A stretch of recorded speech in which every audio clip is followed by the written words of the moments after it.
ठीक है, तो सपोज हमारे पास कोई फंक्शन है F of A B C, 3 variable को कोई फंक्शन है, suppose A bar B bar C plus A B C plus A B bar C plus A bar B C bar. ठीक है, ये हमारे पास एक कोई फंक्शन है जिसको हमको क्या करना है, मिनिमाइज करना है बाय यूजिंग के मैप। 3 वेरिएबल्स हैं ए बी सी, 3 वेरिएबल है तो 2 की पावर 3 8 सेल्स फॉर्म होंगे। कोई भी कॉम्बिनेशन, कोई भी कैसा भी कॉम्बिनेशन ले सकते हैं, जैसे मैंने बनाया था, या तो ऐसा ले सकते हैं, इस तरफ 2 वेरिएबल ले सकते हैं, जैसे मैंने यहाँ ए बी और यहाँ पर सी लिया है। आप चाहे तो यहाँ पे ए बी और यहाँ सी ले सकते हैं, जैसे मैंने बताया था अभी पीछे। तो यहाँ पे हमने 2 वेरिएबल लिए हैं तो ऑब्वियसली 4 कॉम्बिनेशन बनेंगे, यानी ये हो गया। और यहाँ पे 1 वेरिएबल लिया है तो सिर्फ 2 ही सेल बनेंगे। तो ओवरऑल ऐसे करके हमारे पास टोटल कितने सेल हो गए, 1 2 3 4 5 6 7 8 सेल फॉर्म हो गए। अब ए हमारा क्या है, यहाँ पे हमेशा लिखना, ए हमारा क्या है MSB और सी हमारा LSB है, ये ध्यान रखना हमेशा। ठीक है, यहाँ पर तो यहाँ पे ए के कितने ए बी है, तो अगेन 2 वेरिएबल है तो 4 कॉम्बिनेशन बनेंगे, 0 0 0 1, ये 1 0, यहाँ पे 1 1, सी है तो 0 और 1। ठीक है, अब हम शुरू करते हैं। तो पहला हमारा टर्म क्या है, अब वैल्यू फिलअप करनी है। तो ये क्या है, सबसे पहले आप बताइए कि ये टर्म्स क्या है, हमारे प्रोडक्ट टर्म्स हैं। क्या है हमारे प्रोडक्ट टर्म्स, जिसे हम क्या कहते हैं, मिन टर्म्स भी कहते हैं, मिन टर्म्स हैं। ठीक है, मिन टर्म्स। तो जब मिन टर्म्स होते हैं तो मिन टर्म्स के लिए हम क्या वेरिएबल लिखते हैं, 1। ठीक है, क्या लिखते हैं, 1 लिखते हैं, 1 वैल्यू लिखते हैं। मिन टर्म्स के लिए हम 1 लिखते हैं। और अगर यही मैक्स टर्म होता है जिसे हम सम टर्म्स भी कहते हैं, तो हम अगर सम टर्म्स प्रेजेंट होते तो जितने भी सम टर्म्स होते हैं उन पर हर सम टर्म्स के लिए हम वहाँ पर क्या रखते हैं, 0 वैल्यू रखते हैं। ठीक है, तो यहाँ पर क्या है, हमारे प्रोडक्ट टर्म्स है, दीज आर प्रोडक्ट टर्म्स। तो हर प्रोडक्ट टर्म के लिए हमको क्या रखना है, के मैप में 1 वैल्यू रखनी है। ठीक है, तो पहला क्या है, ए बार बी बार सी, ये क्या होगा, 0 0 के लिए हम रखते हैं, अगर 0 होता है तो ये 0 0, तो ये क्या है हमारा ए बार बी बार। ठीक है, यहाँ पे ये क्या है, ए बार, ए की वैल्यू है, ये बी की वैल्यू है, तो ए की वैल्यू 0 है तो ए बार, और बी की वैल्यू 1 है तो बी। ये क्या होगा, ए बी, और ए की वैल्यू 1 है तो ए, और बी की वैल्यू 0 है तो बी बार। यहाँ पे सी की वैल्यू क्या है, 0, तो सी बार, और यहाँ पे सी की वैल्यू 1 है तो सी। ठीक है, तो ये इस सेल का ग्रे कोड क्या होगा, ए बार बी बार सी बार। तो ए बार बी बार सी बार, तो ऐसा कोई है क्या, नहीं। नेक्स्ट है, इस सेल का क्या वैल्यू होगी, ए बार बी सी बार, ए बार बी सी बार। यहाँ पे मैं लिख ही देती हूँ, इसकी वैल्यू होगी ए बार बी बार सी बार, इसकी वैल्यू क्या होगी, ए बार बी सी बार, इसकी वैल्यू होगी ए बी सी बार, इसकी वैल्यू होगी ए बी बार सी बार, इसकी वैल्यू क्या होगी, ए बार बी बार, और ये क्या है, सी, इसकी वैल्यू क्या होगी, ए बार बी सी, इसकी वैल्यू होगी ए बी सी, और इसकी वैल्यू होगी ए बी बार सी। ठीक है, तो ये ऐसा। अब क्या कौन कौन से टर्म्स हमारे पास हैं, एक ये टर्म्स है ए बार बी सी बार, तो ए बार बी सी बार, एक ये टर्म हो गया। तो ठीक है, तो यहाँ पे जो टर्म्स है उसकी जगह पे हमको क्या रखना है, 1 रखना है। तो यहाँ पर आप रखो 1। नेक्स्ट क्या है हमारा, ए बी बार सी, कहाँ पे हमारा ए बी बार सी यहाँ पर है, तो यहाँ पे इसकी जगह पे हमने रखा 1। नेक्स्ट है ए बी सी, ये ए बी सी, इसकी जगह पे हम रखेंगे अगेन 1। नेक्स्ट है हमारा A bar B bar C, A bar B bar C। तो यहाँ पर इसकी जगह पे भी हम क्या रखेंगे 1। ये ठीक है। तो इस प्रकार से हम इसको के मैप में वैल्यूज रखेंगे जो फंक्शन में दी हुई है। अब जो रिमेनिंग बच गए हैं वहाँ पे ऑब्वियसली 1 नहीं है तो क्या होगा 0। तो उन सभी जगह पर हमको क्या रखना है 0 वैल्यूज रखनी है। इन सभी जगह पे हमको क्या रखना है 0। ठीक है। तो इस प्रकार से हमको के मैप में जो भी फंक्शन दिया है उसको हम ऐसे मैप करते हैं, के मैप में वैल्यू को पुट करते हैं। ठीक है। अब हमको मिनिमाइज करना है, ठीक है, जो सबसे इम्पोर्टेंट है। तो मिनिमाइज कैसे करते हैं? मिनिमाइजेशन के लिए रूल क्या होता है मिनिमाइजेशन का? सबसे पहले हम कोशिश करते हैं कि ज़्यादा से ज़्यादा पेयरिंग हो। अब पेयरिंग करते कैसे हैं? 1 के, जैसे हम यहाँ पे किसकी पेयरिंग करेंगे? क्योंकि मिन टर्म है, यहाँ पे क्या है प्रोडक्ट टर्म है, इसलिए हम यहाँ पे किसकी पेयरिंग करेंगे 1 की पेयरिंग करेंगे। मिन टर्म्स के लिए हम 1 की पेयरिंग करेंगे और मैक्स टर्म के लिए हम किसकी पेयरिंग करेंगे 0 की पेयरिंग करेंगे। ठीक है। तो पेयरिंग कैसे करेंगे उसके लिए हम देखते हैं पेयरिंग कैसे करता है। 2 की पावर 0 एक सेल की हुई पेयरिंग होती है। 2 की पावर 1 2 दो सेल की पेयरिंग होगी। 2 की पावर 2 4 सेल की एक साथ पेयरिंग कर सकते हैं हम। 2 की पावर 3 8 सेल की पेयरिंग होगी। 2 की पावर 4 16 सेल की। 2 की पावर 5 32 सेल्स की पेयरिंग। ठीक है। तो यहाँ पर ये क्या होते हैं सेल्स होंगे जिनकी हमको पेयरिंग करनी है। ठीक है। 1 सेल की पेयरिंग, 2 सेल की पेयरिंग, 4 सेल की पेयरिंग, 8 सेल की पेयरिंग, 16 और 32 सेल की पेयरिंग। तो ये हमारे हम पेयरिंग इनकी ऐसे करते हैं। ठीक है। अब इनकी जो हमने पेयरिंग, अब हम पेयरिंग करेंगे तो हमारा मेन कॉन्सेप्ट क्या होता है? जब भी हम के मैप में पेयरिंग करते हैं तो हमेशा हम मैक्सिमम पेयर के लिए अप्रोच करते हैं। सबसे पहले हम देखते हैं कि 32 यानी 32 सेल की क्या पेयरिंग हो सकती है। अगर नहीं हो सकती तो फिर हम 16 सेल की पेयरिंग देखेंगे। अगर 16 सेल की नहीं हो सकती तो हम देखेंगे क्या 8 सेल की पेयरिंग हो सकती है। अगर 8 की नहीं है तो 4 की नहीं है तो 2, और अगर 2 की भी पेयरिंग नहीं पॉसिबल है तो हम सिंगल सेल्स की पेयरिंग करते हैं। अब पेयरिंग कैसे करते हैं हमेशा? अब देखो यहाँ पे हमारे पास क्या है मिन टर्म्स है यानी प्रोडक्ट टर्म्स है, यानी हमारे पास हम क्या रखा था हमने सेल में 1, तो हम 1 की पेयरिंग करेंगे। अब पेयरिंग कैसे करते हैं? जैसे मैंने बताया था एडजेसेंट सेल्स के बीच में पेयरिंग होती है। किसके बीच में पेयरिंग होती है? एडजेसेंट सेल के बीच में। और इसीलिए एडजेसेंट सेल्स कौन से होते हैं पता होना चाहिए। अब फॉर एग्जांपल के लिए अगर मैंने ये सेल लिया है तो इस सेल के कौन से एडजेसेंट सेल्स होंगे? ये और ये। ठीक है। पेयरिंग किसकी करनी है? 1 की। तो अब देखो यहाँ पे मैक्सिमम कितने सेल्स हैं? 1 2 3 4 5 6 7 8 सेल्स हैं। तो मैक्सिमम क्या हो सकता है? 8 सेल्स की पेयरिंग होती है। अब 8 सेल की पेयरिंग कैसे करेंगे? 1 की पेयरिंग करनी है ना बेसिकली। तो कैसे करेंगे?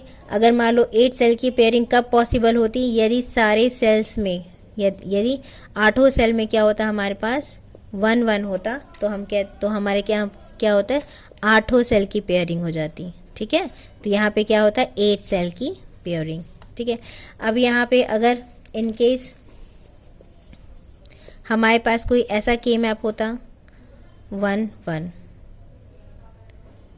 ऐसा होता तो यहाँ पे कितने सेल की पेयरिंग हो सकती, और बाकी जगह पे क्या है 0 0 0 0 0 0।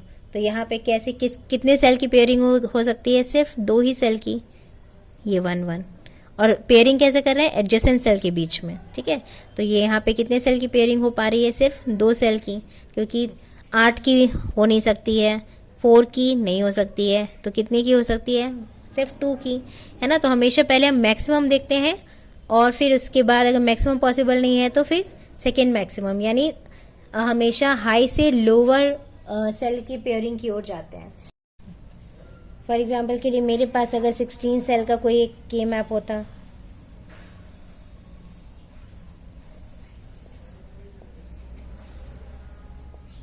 ठीक है। अब यहाँ पे मेरे पास 1 कौन से हैं? ये 1,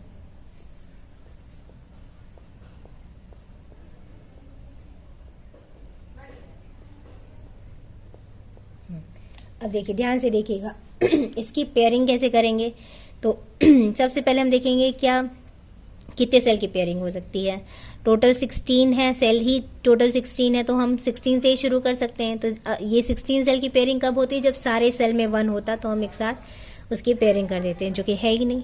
8 सेल की 8 1 एक साथ 8 1 का कॉम्बिनेशन कहीं बन रहा है क्या, नहीं बन रहा है। 4 का बन रहा है क्या, अब देखो 4 का बन रहा है क्या। एडजेसेंस याद रखना, एडजेसेंट सेल के बीच में पेयरिंग होती है। अब देखो ये 1 है और ये 1 है, ठीक है। अब इसका एडजेसेंट सेल कौन से हो सकते हैं, ये दोनों। मैंने बताया रैप करके, अगर मैं इस के मैप को रैप करूंगी तो ये दोनों 1 और ये दोनों 1 क्या होंगे, एक दूसरे के एडजेसेंट होंगे। यानी इन दो और इन दो, ये टोटल कितने हो गए, 4। ये चारों 1 का एक साथ कॉम्बिनेशन बन सकता है। तो यहाँ पे हम क्या कहेंगे, 4 सेल का कॉम्बिनेशन बना है। कितने सेल का कॉम्बिनेशन बना है, 4 सेल का कॉम्बिनेशन बना है। ठीक वैसे ही ये 1 है, ठीक है। अब ये 1 है तो इसके कौन कौन से एडजेसेंट सेल्स होंगे, ये वाला, ये वाला, ये वाला, और कौन सा होगा, अगर मैं इसको रैप करूंगी तो जस्ट ये वाला, इसके ऊपर वाला। तो जब ऊपर वाला है तो यहाँ पे फिर से हम देख रहे हैं कि 2 1 साथ में आ गए, और हमको किसकी पेयरिंग करनी है, 1 1 की, एडजेसेंट 1 1 की पेयरिंग करनी है। तो यहाँ पर कौन से किसकी पेयरिंग हो गई, इस 1 की और इस 1 की। तो यहाँ पे कितने 1 है, 2 1 है, यानी 2 की पेयरिंग हो गई, 2 1 की पेयरिंग होगी, यानी 2 सेल्स की पेयरिंग हो गई। और यहाँ पे कितनी सेल्स की पेयरिंग हुई थी, 1 1 1 1, 4 1 की पेयरिंग हुई थी, यानी 4 सेल की पेयरिंग हुई थी, ठीक है। तो सबसे पहले हमने क्या देखा, 4 सेल की पेयरिंग देखा। अब 4 सेल की पेयरिंग के बाद हमने क्या देखा, और 4 सेल बन सकते हैं, नहीं, क्योंकि अब सिर्फ 2 ही 1 बचे हैं। और दोनों 1 की पेयरिंग हो सकती है क्या, हो सकती है, क्योंकि ये दोनों एडजेसेंट है, ठीक है। तो अब हम यहाँ पे इस एग्जाम्पल में पेयरिंग करते हैं, ठीक है। तो अब यहाँ पे देखते हैं कितने 1 है हमारे पास, 1 2 3 4 1 है, 4 1 है। तो क्या सबसे पहले हम देखेंगे क्या 4 की पेयरिंग हो सकती है क्या, तो हो सकती है क्या, नहीं हो सकती है। एक साथ 4 1 कहीं भी नहीं है ना, तो 4 की पेयरिंग नहीं हो सकती है। तो हम देखेंगे कितने की पेयरिंग हो सकती है, 2 की पेयरिंग हो सकती है क्या, हाँ हो सकती है। 2 की पेयरिंग कैसे, ये देखो ये 1 और ये 1 दोनों एडजेसेंट है, तो इन दोनों की पेयरिंग हो सकती है, ठीक है। अब कितने 1 बचे, एक ये 1 बचा है और एक ये 1 बचा है, तो इन दोनों की पेयरिंग हो सकती है क्या, नहीं, क्योंकि ये दोनों आपस में क्या है, एडजेसेंट नहीं है। ये सेल और ये सेल एडजेसेंट नहीं है, इसलिए इन दोनों 1 की पेयरिंग नहीं हो सकती है।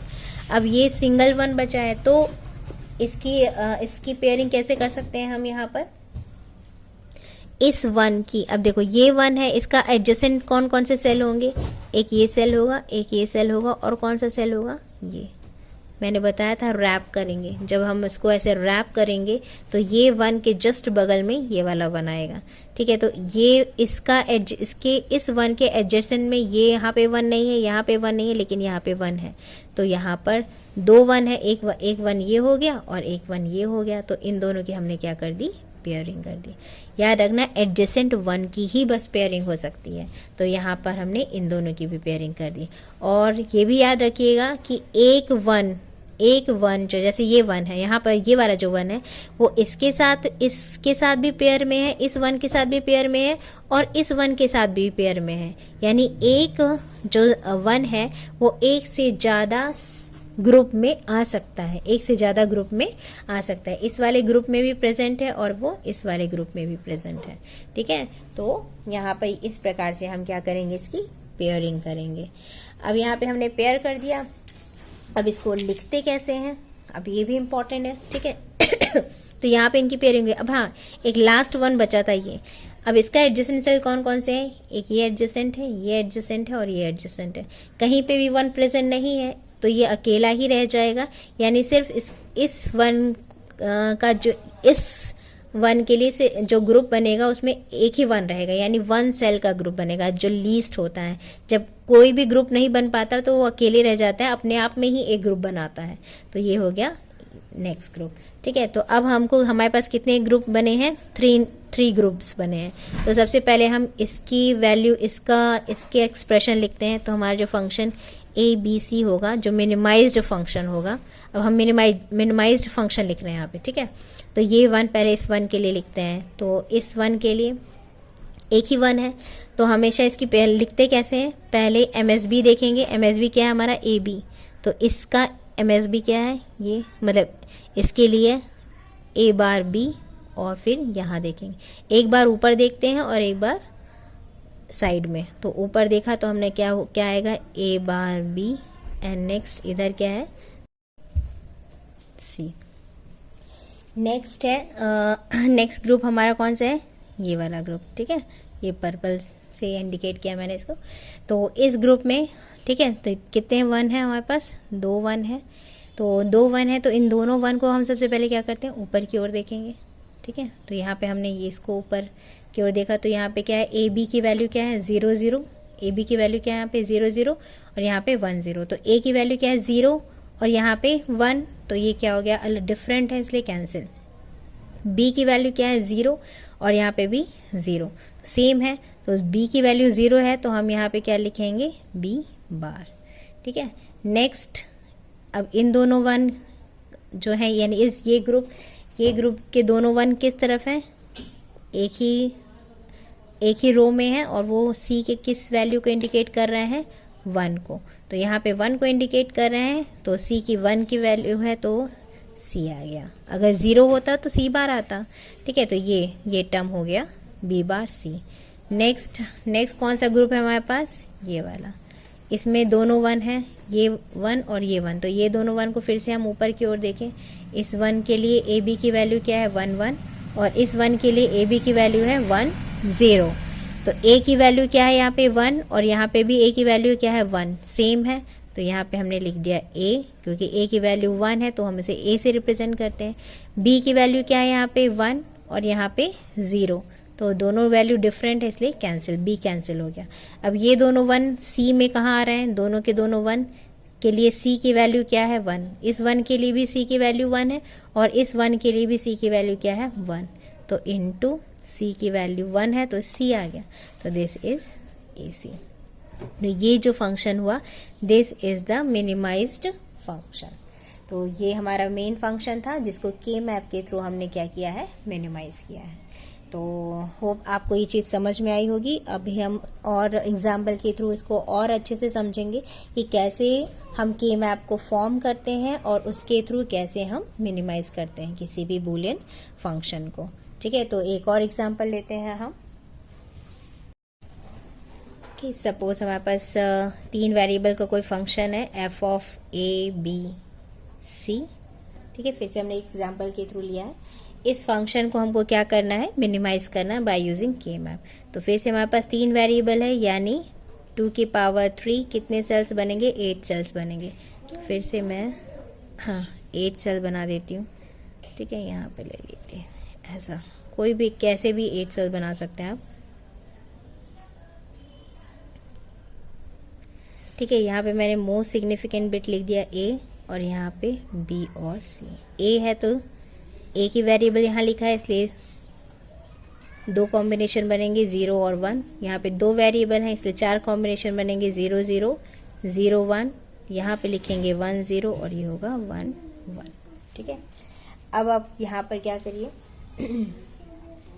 वैल्यूज़ को पुट ऑन करना है, A bar B bar C bar.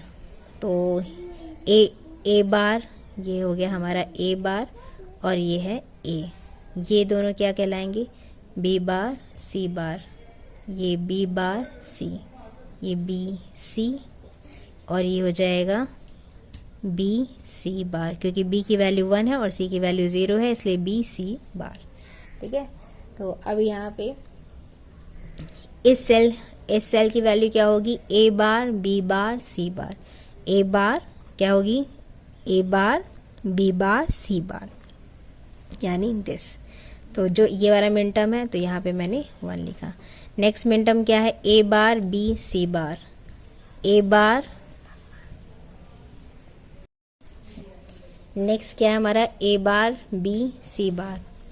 A bar B C बार, तो A बार B C बार ये है, तो यहाँ पे 1 आ गया। नेक्स्ट कौन सा है, A B bar C bar, A B bar C बार, तो ये 1 हो गया। नेक्स्ट है हमारा A bar B C, A bar B C, ये बी सी है और ये ए बार है, तो इस ऐसे लिखा हो, देखो ए बार, ये ए बार है और ये बी सी है, यानी यहाँ पे आ जाएगा 1। नेक्स्ट है A B C bar, A B C bar, A B C bar, यहाँ हो जाएगा 1। नेक्स्ट है A B C, A B सी, ठीक है। ये हमने जहाँ जहाँ पे जो टर्म्स थे वहाँ वहाँ पे हमने 1 रखा, और जहाँ पे टर्म्स प्रेजेंट नहीं है वो हो गए 0। अब इसकी पेयरिंग करनी है, तो पेयरिंग देखिए, सबसे पहले हम देखेंगे, चूंकि इसमें मैक्सिमम कितने सेल है, 8 सेल है, तो हम देखेंगे क्या 8 की पेयरिंग हो सकती है, नहीं हो सकती है, क्योंकि सभी सेल में 1 होना चाहिए तब जाके 8 की पेयरिंग होगी, तो वो है नहीं। अब हम देखेंगे कि फिर हम किसको देखेंगे, 8 के बाद सेकेंड क्या होता है, सेकेंड मैक्सिमम वैल्यू क्या होती है, 4 की पेयरिंग हो सकती है क्या, हो सकती है। देखो 1 1 1 1, ये सारे एडजेसेंट में है, तो इन 4 की पेयरिंग पॉसिबल है। तो यहाँ पे ये जो 4 1 है, इन 4 की पेयरिंग पॉसिबल है यहाँ पे, ठीक है। तो ये 4 की एक पेयरिंग हो गई। नेक्स्ट फिर से अब कौन से 1 बचे हैं हमारे पास, ये 2 1 बचे हैं, तो जनरली लोग क्या करते हैं, 2 1 है और ये दोनों एडजेसेंट है, तो इनकी पेयरिंग कर देते हैं कि 2 की पेयरिंग हो गई। देखने में भी लग रहा है कि हाँ 2 की पेयरिंग होगी, लेकिन नहीं, हम पहले कोशिश करेंगे कि इन 1 की भी 4 की या 4 की पेयरिंग हो सकती है क्या, पहले हम ये चेक करेंगे, हो सकती है क्या। देखो बिल्कुल हो सकती है, ये 1 1 है और ये 1 1 है, तो इन दोनों सेल के एडजेसेंट सेल क्या होंगे, ये दोनों होंगे। और आप ये जैसे ये है, तो इसको अगर रैप करोगे, जैसे ये है, तो इसको अगर आप ऐसे रैप करोगे, तो ये जो दोनों सेल हैं वो आपस में एडजेसेंट आएंगे, यानी ये सेल इसके एडजेसेंट है और ये वाला सेल इसके एडजेसेंट है। तो जब इसको रैप करोगे तो फिर से 4 की पेयरिंग बन जाएगी यहाँ पर, ये 2 1 और ये 2 1। और हम जानते हैं कि 1 जो होते हैं वो कॉमन हो सकते हैं 1 जो होते हैं वो एक से ज़्यादा सेल में आ सकते हैं। तो यहाँ पे दो ही ग्रुप बन रहे हैं 4 4 के, वो भी एक ग्रुप ये है और दूसरा ग्रुप हमारा 4 का ये वाला है, देखा। तो यहाँ पे हम 2 ग्रुप क्रिएट कर सकते हैं, और वो भी कितने के, 4 4 के, जहाँ पे ये 1 जो है वो दोनों ही, ये जो 2 1 है दोनों ही ग्रुप में कॉमन है, ठीक है। तो अब हम इस वाले ग्रुप का, इस वाले ये वाला जो ग्रुप है इसका हम मिन टर्म लिखते हैं, ठीक है, यानी प्रोडक्ट टर्म लिखते हैं। तो कैसे लिखेंगे, अब देखो ये 1 है, 1 1 1 1, तो पहले ये चारों 1 को हम ऊपर की ओर देखेंगे, तो ये दोनों 1 भी ऊपर जा रहे हैं, ये दोनों 1 ऊपर गए, ठीक है। तो ऊपर में दोनों की, ये चारों 1 जब ऊपर जा रहे हैं तो ए की वैल्यू क्या है, ए की वैल्यू 0 है और यहाँ पे ए की वैल्यू 1 है ना। ये इन दोनों 1 के लिए 0, इन दोनों 1 के लिए ए की वैल्यू 1 है, तो ये क्या हो गया, कैंसिल, कॉमन नहीं है। अब ये दोनों 1 इस तरफ देखो, इन दोनों 1 को इस तरफ देखो, और ये दोनों 1 को हम इस तरफ देखें, तो इन दोनों 1 के लिए बी सी की वैल्यू क्या है, 0 0 है, यहाँ पे क्या है वैल्यू 0 0, और इन दोनों 1 के लिए भी बी सी की वैल्यू क्या है, 1 और 0। तो देखेंगे क्या है, क्या कॉमन है, b की वैल्यू यहाँ पे 0 है और यहाँ पे 1 है, तो ये कैंसिल, बी सी की वैल्यू है, तो यहाँ पे b की वैल्यू कॉमन नहीं है, यहाँ पे 0 यहाँ पे 1, तो ये कैंसिल हो गया। जबकि c की वैल्यू क्या है, कॉमन है 0, तो यहाँ पे इस ग्रुप की वैल्यू हो गई c बार। ये समझ में आया कैसे हमने ये इसका वैल्यू निकाली। अब इस वाले पेयरिंग की हम बात करें, यहाँ पे इस 1 1 की पेयरिंग की बात करें, यहाँ पे मैं नया बना देती हूँ।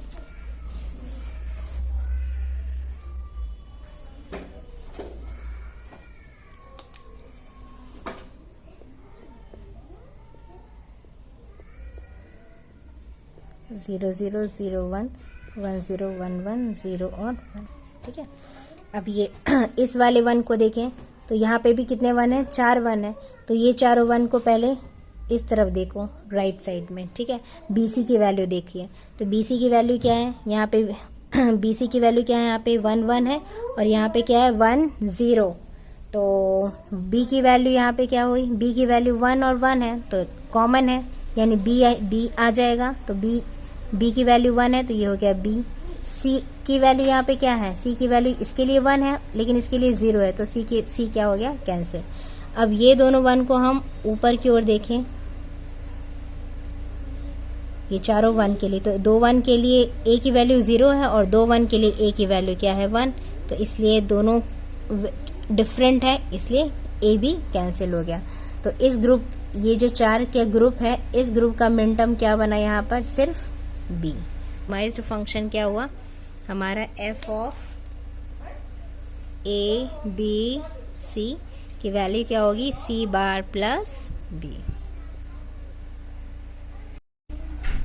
ओके, तो ये इस प्रकार से हमारा इतना बड़ा फंक्शन, देखिए कितने कितने इसमें मिन टर्म्स है, 1 2 3 4 5 6 मिन टर्म्स का जो फंक्शन है वो सिर्फ 2 ही टर्म्स में क्या हो गया, सिंप्लीफाई हो गया, यानी मिनिमाइज्ड हो गया बाय यूजिंग के मैप। तो होप आपको समझ में आया होगा कि हम के मैप कैसे फॉर्म करते हैं और उसकी कैसे पेयरिंग करते हैं और पेयर की वैल्यू यानी पेयर का मिन टर्म्स कैसे निकालते हैं।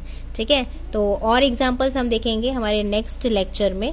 तो आई होप आपको ये समझ में आया होगा कि के मैप कैसे हम फॉर्म करते हैं और उसको कैसे, उसके थ्रू हम कैसे किसी बड़े से बड़े बूलियन फंक्शन को मिनिमाइज करते हैं। Thank you for watching. Next video बिल्कुल मिस मत करिएगा, इसमें हम और अच्छे से समझेंगे के मैप बहुत सारे एग्जाम्पल के थ्रू, तो आपको बहुत अच्छे से समझ में आ जाएगा। और ये टॉपिक बहुत ही इंपॉर्टेंट है आपके एग्ज़ाम के लिए और आगे भी बहुत, अगर आप कोई कॉम्पिटिटिव एग्ज़ाम देते हैं जैसे गेट जो कि टेक्निकल टफेस्ट टेक्निकल एग्ज़ाम कहते हैं उसको, तो उसमें भी इसके बहुत सारे क्वेश्चंस आते हैं, तो उसके लिए भी ये बहुत इंपॉर्टेंट है। सो इसको बिल्कुल मिस मत करिएगा। नेक्स्ट लेक्चर भी और अच्छे से पढ़ाई करिएगा। All the best.